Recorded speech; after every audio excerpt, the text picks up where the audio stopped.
Slay your inner dragon, save your inner damsel. That is the slogan for her Sacred Threads podcast. Today I realized that my damsel was my inner child and that the dragon was me.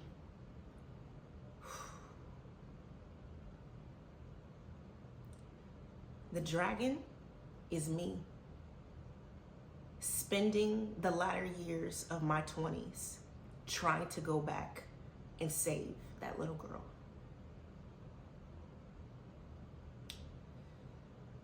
I had no intention of talking about this today. But when I woke up this morning and I allowed myself to sit with my emotions, this is what I felt compelled to talk about. You know, this podcast was actually supposed to be about confidence. It took me 8 weeks to write that episode. And the reality was that I couldn't write an episode about something I didn't feel like I had. I felt like a fraud talking to you guys about confidence. And so I decided to scrap that episode altogether. And in the moment that I chose to scrap that episode, something landed on me. And it was a moment where I felt compelled and urged to talk about healing wounds. Old wounds from our past or self-inflicted wounds. And as I look back on that moment, I see God all in that. Because I realized that me struggling to write an episode about confidence and me feeling compelled to talk about self-inflicted wounds or wounds in general was God's way of opening a door to me coming to realize why I was struggling with confidence to begin with. And the truth is that I struggled with confidence and that I'm still struggling with confidence because it all started with a wound.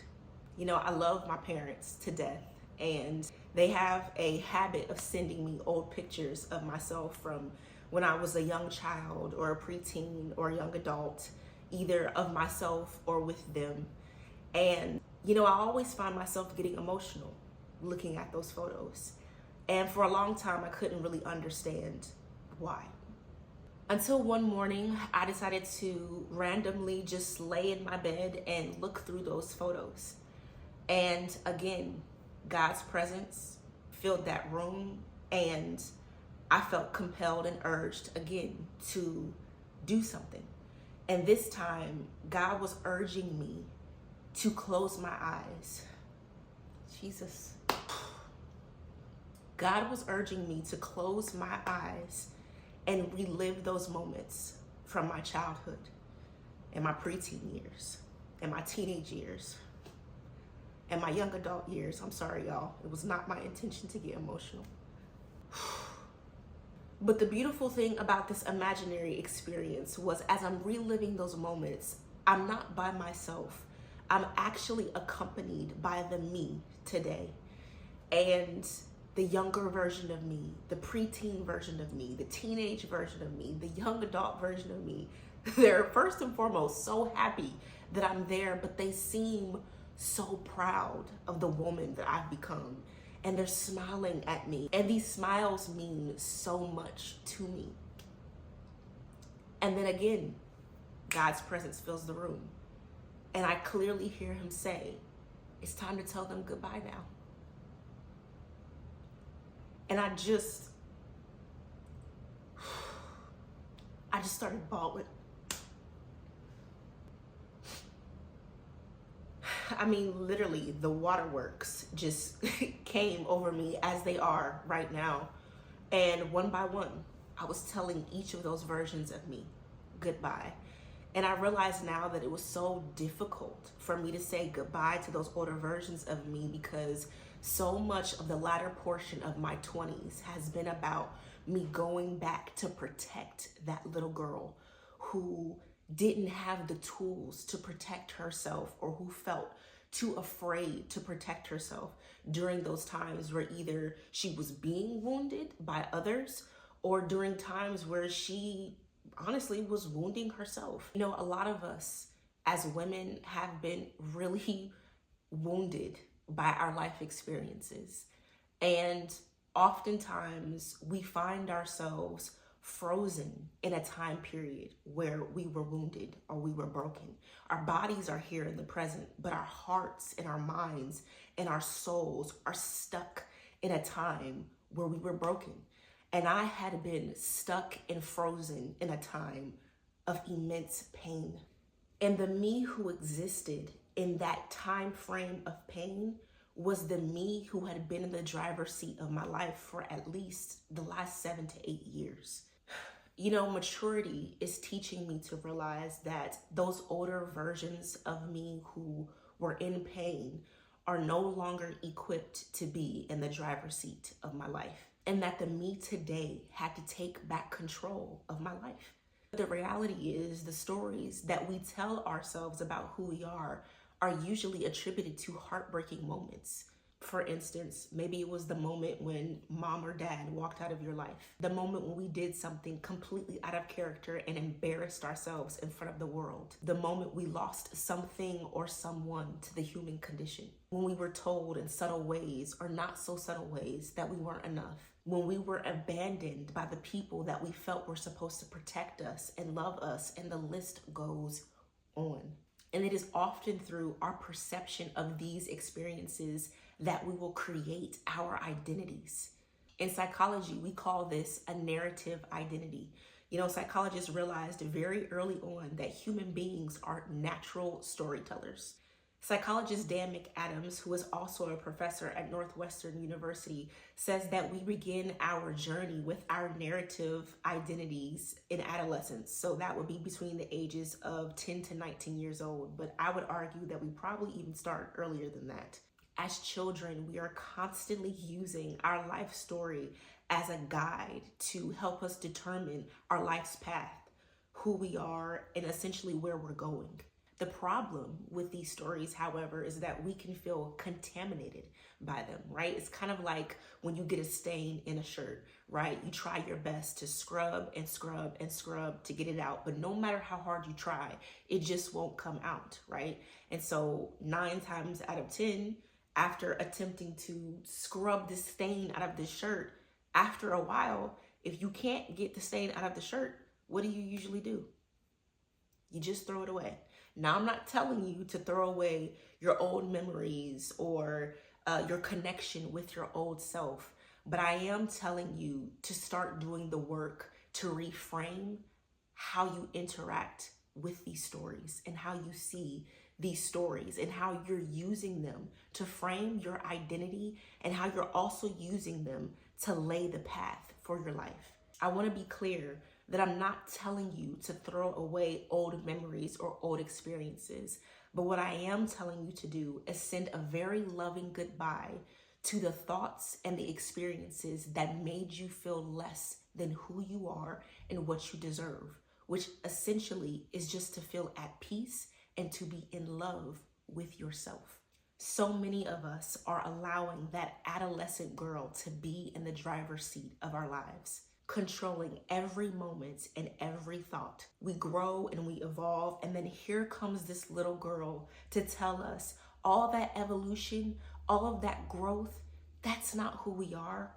That thing that happened to us, that pain that we experience, that trauma that we face, that's us. And so we travel down memory lane, revisiting our pain at the very point where that little girl was hurt, and at the very point where that little girl is running the show, constantly rereading that same chapter from our life story. But today, I'm going to invite you to do something different. I am going to invite you to do something that has the capacity to change your life forever. And that invitation is me asking you to turn the page and to see the power in the blank page that lies before you. Unwritten stories can be scary, and embracing the unknown can incite fear.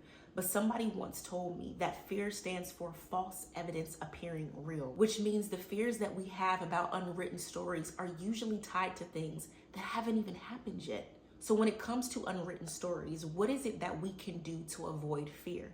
We have to start by accepting truth, right? And the truth of the matter is, there's no reason to fear your unwritten story because the pen is in your hands. How many of you are allowing that adolescent version of you to run the show? How many of you are long overdue in lovingly telling her to sit down and be quiet? How many of you are ready to turn the page and write a new story? If this is you and you desperately want that change, but you don't know where to start, I'm here to help. I'm going to suggest you do an activity with just yourself. I need you to go find 5 pictures of yourself. A picture of you from when you were a young child, a preteen, a teenager, a young adult, and if you see yourself as past being a young adult, a picture of you today. Then I want you to go to a quiet place where you can be by yourself. It could be in the bathroom, it could be in your car, wherever you need to go to get some solitude. I want you to go by yourself with these 5 pictures. And I want you to speak to the person in those photos as if they were standing right in front of you. And you can say whatever you feel compelled to say. But I also want you to tell them everything they needed to hear in that time, but never heard. And if you want to take it a step further, you can write each of them a letter. That way on your healing journey, you have something to come back to. And whether you write the letter or speak directly to the photos, I want you to close every conversation with a very loving goodbye. And I'm very intentional on saying loving goodbye because the reality is during your worst moments, she was there with you, helping you survive the best way you knew how. It's time to give that little girl in you the grace and the space to be at rest. It's time for you to tell her, you did so good, and I'm so thankful for everything that you did to help me survive, but I'll take it from here. Reconciling with your past is not easy, and oftentimes it is not a one-time thing. Even after telling that little girl in you goodbye, trust me, she will come back to visit you again and again, trying to run the show again and again. Which is why I almost like the idea of writing the letters, because when she does come back to try and run the show, you can pick up those letters and remind yourself and her why it's time to be at rest. Life is too beautiful and too short to be letting it pass us by because we're frozen in time. Whether you're carrying around guilt about who you've been, decisions you made in your past that maybe you don't agree with today, the lies someone told you about who you are, what your current circumstances or conditions are. Regardless of any of those things, you deserve to experience life the way it was meant to be experienced. You deserve to experience everything this life has to offer, to include the feeling of being at peace and in love with the person staring back at you. And yeah, maybe you don't have a lot of experience with what that feels like or what that even looks like. But remember what I told you. A blank page lies before you. The pen is in your hands, and you are the author of your own story. I want to send you off with what was one of my favorite songs in high school. It came to me as I was talking about this episode. And it's a song by an artist called Natasha Bedingfield. And the song is titled Unwritten. And she has a part in the song that says, treat yourself to words unspoken. Live your life with arms wide open. Today is when your book begins. The rest is still unwritten. I hope you make a concerted effort to love on yourself today, because today is always the perfect day to change your life. That's a wrap for today. See you next week.